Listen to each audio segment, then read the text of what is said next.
Hello and welcome everyone. अभी अभी आपको स्क्रीन पे एक न्यूज क्लिप दिखाई दे रही होगी। रिसेंटली इस खबर में ये बताया गया है कि एमपीपीएससी अपनी सारी पेंडिंग एग्जाम्स 2025 तक खत्म करने वाला है और 2026 की जो एग्जाम्स आएंगी, जो भी नोटिफाई होंगी, वो सब मार्च से शुरू हो जाएंगी। तो अकॉर्डिंगली हम ये अनुमान लगा रहे हैं कि एमपीपीएससी प्रीलिम्स 2026 भी लगभग मार्च के आसपास हो सकती है। तो अगर हम इस कैलकुलेशन से चलें तो अब हमारे पास समहाउ 6 महीने यानी कि 180 दिन का समय बाकी है। चूंकि भारत त्योहारों का देश है, इसीलिए पूरे 180 दिन तो हम यूटिलाइज कर नहीं पाएंगे। सो लेट्स से 150 दिन हमारे पास है। तो अब जो भी सीरियस एस्पिरेंट है, जो भी अब सिंगल शॉट 2026 प्रीलिम्स निकालना चाहते हैं, उनको एक बहुत सटीक रणनीति की जरूरत पड़ेगी जो 150 दिन में उनकी प्रीलिम्स क्वालिफाई करने में उनको हेल्प कर सकती हो। आज का पूरा वीडियो इसी के पे डेडिकेटेड है कि किस तरह इन 150 दिनों में हम सिंगल शॉट एमपीपीएससी 2026 के एग्जाम क्रैक कर सकते हैं। बेसिकली इस एग्जाम में हम कुछ चीट कोड्स, कुछ गोल्डन रूल्स, कुछ अच्छी टिप्स, अच्छे तरीकों के बारे में बात करेंगे जिनसे आपको प्रीलिम्स क्वालिफाई करने में बहुत हेल्प हो। हाँ, एक चीज और, क्योंकि ये जो स्ट्रेटेजी आपको मिलने वाली है थोड़ी सी लेंदी हो सकती है, आपको रिलीजियसली इसको फॉलो करने की जरूरत पड़ेगी। एंड तक वीडियो में बने रहिएगा। चलिए शुरू करते हैं। देखिए, एमपीपीएससी प्रीलिम्स 2026 प्रीलिम्स की तैयारी करने से पहले एक रिक्वेस्ट मेरी आपसे रहेगी। सबसे पहला काम जो आपको करना चाहिए वो है प्रीलिम्स के सिलेबस को प्रॉपरली समझना।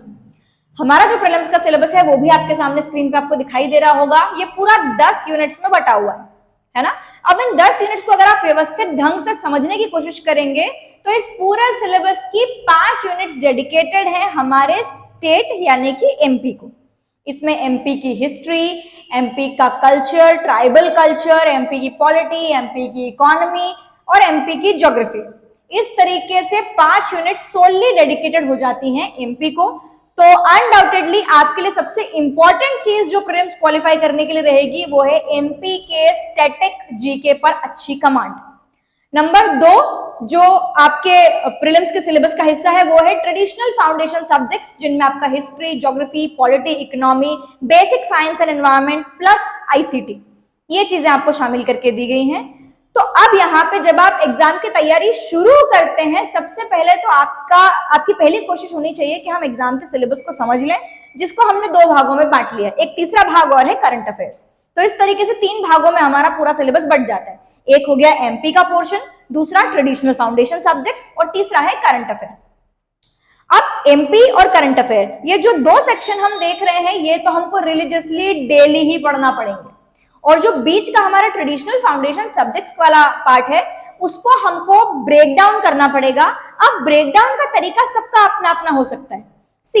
सबकी प्रायोरिटी यहाँ अलग होगी। किसी का पॉलिटी अच्छा है, वो पॉलिटी कम टाइम में कर लेगा। किसी का ज्योग्राफी अच्छा है, वो ज्योग्राफी कम टाइम में कर लेगा।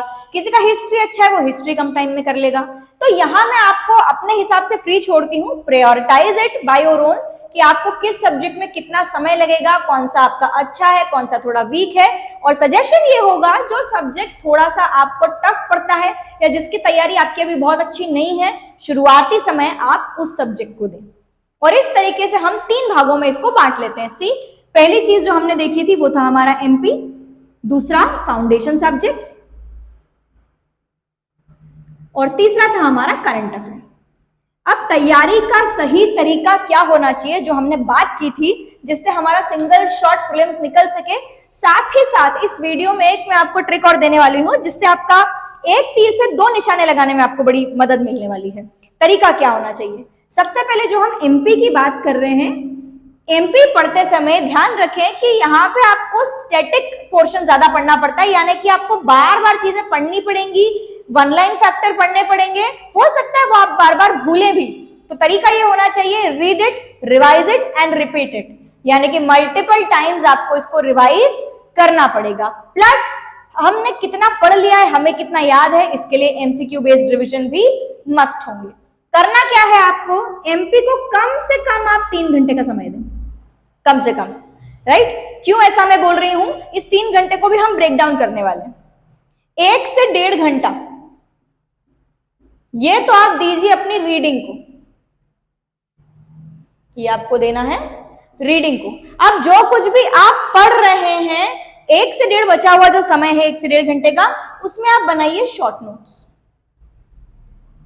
ये हम क्यों कर रहे हैं? हम शॉर्ट नोट्स और वन लाइनर का अपना एक सिंगल बंच तैयार करेंगे। ये जो सिंगल बंच होगा ये हमको मल्टीपल किताबें, मल्टीपल सोर्सेज उठाने से बचा लेगा। एक सिंगल चीज हम पढ़ेंगे और ये जो शॉर्ट नोट्स हम बना रहे हैं, करंट अफेयर का जितना भी एमपी से रिलेटेड पोर्शन, इस सब्जेक्ट से रिलेटेड जो भी पोर्शन हम पढ़ेंगे वो भी इसी शॉर्ट नोट में हम कर देंगे पैच। अब ये शॉर्ट नोट बनाने में भले आपका समय लगेगा, भले आपकी मेहनत जाएगी, बट मेरा सजेशन होगा कम से कम समय में बिल्कुल इन शॉर्ट क्रिस्प मैनर में आप इसको बनाइए। अब एक तीर से 2 निशाने कहां लगेंगे, इसका इस्तेमाल हो जाएगा सीधे तौर पे मेंस में आपके 2 मार्कर क्वेश्चन में, जो कि डील करने में बच्चों को सबसे ज्यादा कठिनाई होती है जब वो मेंस की तैयारी कर रहे होते हैं। देखिए 7 मार्कर क्वेश्चन और 10 मार्कर क्वेश्चन तो फिर भी प्रिडिक्टेबल होते हैं, 2 मार्कर प्रिडिक्टेबल नहीं होते, और 2 मार्कर के लिए मेंस के समय पे अलग से मेहनत करना इज वे डिफिकल्ट, नहीं कर पाता है कोई भी बच्चा। तो रादर अगर हम यहीं पे थोड़ा बहुत शॉर्ट नोट मैनर में 1 लाइन समरी के तौर पे प्लस इंक्लूडिंग करंट अफेयर इसको पैच कर लेते हैं, तो ये हमको 2 मार्कर, 7 मार्कर, 10 मार्कर में इक्वली मदद करने वाला है। सिमिलर काम हम करने वाले हैं हमारे फाउंडेशन सब्जेक्ट्स में। यहां पे भी हमको इसको 2 भागों में बांट लेना है। 3 आवर हम करेंगे स्टडी, इस 3 आवर को हम ब्रेक डाउन कर रहे हैं, 2 आवर आप पढ़िए और 1 आवर आप अपने शॉर्ट नोट बनाने पे लगाइए। अब यहां हमने 1 आवर का जो समय लिया है शॉर्ट नोट बनाने का, वो 1 आवर इसीलिए ले रहे हैं क्योंकि यहाँ पे हो सकता है मल्टीपल फैक्ट ऐसे हो जो आपको याद रहते हैं, जिनको लिखने की जरूरत आपको ना पड़े, तो वहां आप अपना समय बचाइए।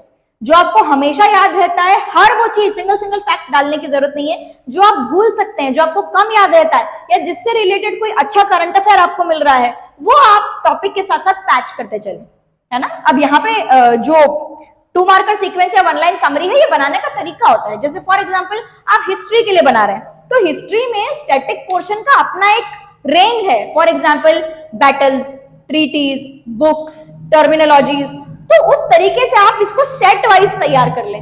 वही सब चीजें 2 मार्कर में भी आती हैं जब आप मेंस का एग्जाम दे रहे होते हैं, और यही सब चीजें एमसीक्यूज में आती है जब आप प्रीलिम्स का एग्जाम दे रहे होते हैं। तो यहां हम अगेन एक तीर से 2 निशाने लगाने वाली बात करेंगे कि हमारा जो प्रीलिम्स का काम है वो भी हो जाएगा, और मेंस में जो हमारा 2 मार्कर सेक्शन है वो भी हम इसी से कवर कर लेंगे।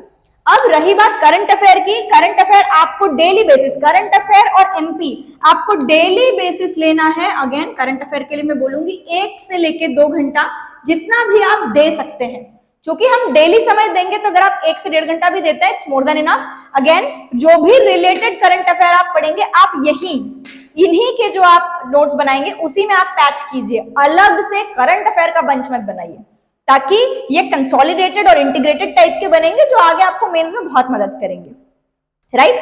अब रही बात, ये तो हमने सब पढ़ लिया, है ना। 1 से 1.5 घंटा हमें करंट अफेयर पढ़ना है डेली, 2 से 3 घंटा हमको एमपी पढ़ना है डेली। सब्जेक्टिव को आप चाहे तो बांट सकते हैं, है ना। अब डिपेंड करता है आपकी तैयारी कैसी है। अगर आपकी तैयारी बहुत अच्छी है तो हो सकता है आप 4 दिन, 5 दिन, 7 दिन में भी सब्जेक्ट तैयार करके छोड़ दें। तैयारी थोड़ी ठीक ठीक है तो 10 दिन, 15 दिन, या तैयारी बिल्कुल ही वीक है तो हो सकता है आपको 15 दिन से ज्यादा लग जाए। डिपेंड्स, जिसकी जैसी तैयारी है अकॉर्डिंगली आप समय बांट ले। मेरा सजेशन होगा 10 से 15 दिन एटलीस्ट दें, उसमें आप एक बार पढ़ के एक बार रिवीजन कर लें जो भी आप शॉर्ट नोट बना रहे हैं उसका, तो आप परफेक्टली तैयार होंगे।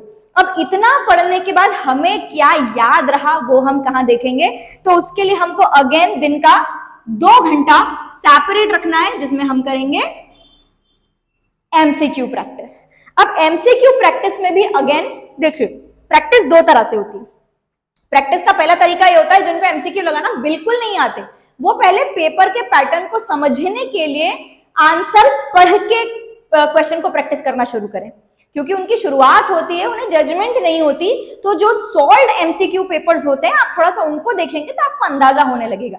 और जब एक बार आप इस सेट को खत्म कर चुके होंगे समहाउ 90 to 100 डेज के आसपास, तो बचे हुए 50 दिन में आपको अनसॉल्व्ड एमसीक्यूज जितने आपसे हो जाए, टेस्ट पेपर, प्रैक्टिस पेपर, जिस सोर्स से आपको मिलता है, डू प्रैक्टिस दोस पेपर्स। तो अल्टीमेटली हमको इस तरीके से अपने पूरे शेड्यूल को बांट लेना है। जो बच्चे बिल्कुल घर पे ही रह के तैयारी कर रहे हैं, उनको तो मैं टाइम टेबल भी प्रोवाइड कर सकती हूँ। आप अल्टीमेटली मॉर्निंग में सबसे पहला काम 1 घंटे करंट अफेयर पढ़ने का कर लें, उसके बाद अपना ब्रेकफास्ट करके, अपना नहा के फ्री होके आप एक सेट एमपी लगा लें। दिन में आप लंच वगैरह करके, हो सकता है आपको नैप की जरूरत पड़े तो टेक अ नैप लेने के बाद आप अपना फाउंडेशन सब्जेक्ट शुरू करिए, फ्री हो जाइए शाम को 6-7 बजे तक, और अगेन रात को अपना 2 घंटे का या जितनी देर आपसे एमसीक्यू लग सकते हैं एमसीक्यू का सेट लगा लीजिए। इस तरीके से ये बहुत एग्जॉस्टिंग भी नहीं होगा, as well as prelims mains की साथ में तैयारी आप कर पाएंगे, और ये एक ऐसा तरीका है जिससे आपका ना कोई सब्जेक्ट छूटेगा और सब्जेक्ट की तैयारी बहुत प्रॉपर मैनर में हो जाएगी। अब एक जो सबसे बड़ा प्रश्न है ना, वो ये है कि कितना पढ़ें, क्या पढ़ें और क्या छोड़ा जा सकता है, ये भी प्रीलिम्स की तैयारी करते वक्त आपको ध्यान में रखना होगा। देखिए, अब कुछ सर्टेन सब्जेक्ट्स ऐसे हैं जिनका सिलेबस बहुत ज्यादा बड़ा है। जैसे अगर मैं हिस्ट्री की बात करूं, हिस्ट्री बहुत लेंदी है, हमें पता है रेंज ऑफ क्वेश्चन जो हिस्ट्री से है वो कम ही रहने वाले हैं, बहुत ज्यादा क्वेश्चन नहीं आएंगे, 10-12 मैक्सिमम, और सिलेबस बहुत बड़ा है।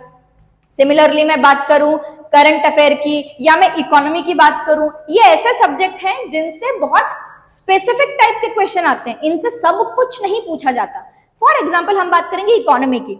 इकोनॉमी ऐसा सब्जेक्ट है जो पूरी तरीके से करंट अफेयर्स पे चलता है। इकोनॉमी में जो ट्रेडिशनल बेसिक थ्योरेटिक इकोनॉमी है उससे प्रश्न नहीं आते, तो आप थ्योरेटिक इकोनॉमी से बचिए, आप करंट अफेयर ओरिएंटेड जो इकोनॉमी है आप उस पर फोकस करेंगे तो भी आपका इकोनॉमी हो जाएगा। सिमिलरली हम पेपर नंबर 7 की बात करेंगे, तो पेपर नंबर 7 में फिजिक्स और केमिस्ट्री पे बहुत प्रश्न नहीं आते हैं, कभी भी नहीं आते। यहाँ पे बायोलॉजी से प्रश्न आ रहे हैं, यहाँ पे एनवायरमेंट, बायोडाइवर्सिटी, इकोलॉजी, यहाँ से ज्यादा प्रश्न आ रहे हैं, तो आप वो वाला पार्ट स्किप करके एनवायरमेंट, बायोलॉजी, बायोडाइवर्सिटी और अधिकतम बायो ये भी कवर करते हैं, तो पेपर नंबर 7 में कोई कठिनाई नहीं है, आराम से आपका काम हो जाएगा। अगर मैं आईसीटी की बात करूं, आईसीटी से प्रश्न तो हर तरीके के टॉपिक से आ रहे हैं, लेकिन बिल्कुल बेसिक, राइट। यहाँ पे एडवांस इंजीनियरिंग या इस टाइप का कुछ भी नहीं पूछा जा रहा है, बहुत एप्लीकेशन बेसिस क्वेश्चन आते हैं, तो आप उस पर फोकस कर सकते हैं, राइट। तो यहाँ पे रेंज ऑफ सब्जेक्ट को भी आपको समझना पड़ेगा कि हम कितना पढ़ें, क्या पढ़ें और क्या हम छोड़ सकते हैं। इस चीज को डिटेल में समझाने के लिए हमारे जो आने वाले वीडियोस होंगे वो यूनिट बाय यूनिट होंगे कि किस यूनिट में किस पार्ट पे आपको ज्यादा फोकस करना चाहिए और किस यूनिट के किस पार्ट को आप छोड़ सकते हैं। ये मैं आपसे आने वाले वीडियोस में डिस्कस करूंगी। स्ट्रैटेजी से रिलेटेड और कोई यदि आपका प्रश्न है तो आप कमेंट बॉक्स में मुझसे पूछ सकते हैं।